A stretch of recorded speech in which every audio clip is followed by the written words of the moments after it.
Hello guys, welcome back to one more mini vlog. So ఇది Rayalaseema special పల్లీ పొడి అనమాట. సో మీరు రాయలసీమలో ఎవరింటికి వెళ్ళినా ఈ పల్లీల పొడి ఖచ్చితంగా ఉంటుంది. సో మా అత్త చేసే పల్లీ పొడి ఇంకా అద్దిరిపోతుంది అనమాట. సో ఫస్ట్ దీనికి పల్లీలన్నీ వేయించుకొని పొట్టు తీసుకొని పక్కన పెట్టుకోవాలి. సో మనం కారం తగ్గట్టుగా ఎండుమిర్చి తీసుకోవాలి. సో ఫస్ట్ రోట్లో అయితే ఎండుమిర్చి కొంచెం ఉప్పు వేసేసుకొని బాగా మెత్తగా కొట్టుకున్న తర్వాత పల్లీలని వేసుకోవాలి.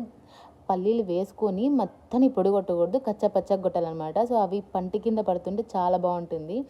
లాస్ట్లో మనం వెల్లుల్లి రెబ్బలు వేసుకోవాలి. సో వేసుకొని ఒక 2 మినిట్స్ అలా దంచుకోవాలన్నమాట.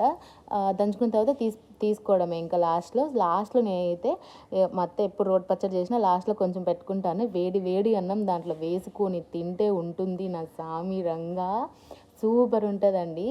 దాంట్లో ఇంకా నెయ్యి వేస్తే ఇంకా బాగుంటుంది. సో ఖచ్చితంగా మీరు ఈ రెసిపీ ట్రై చేయండి.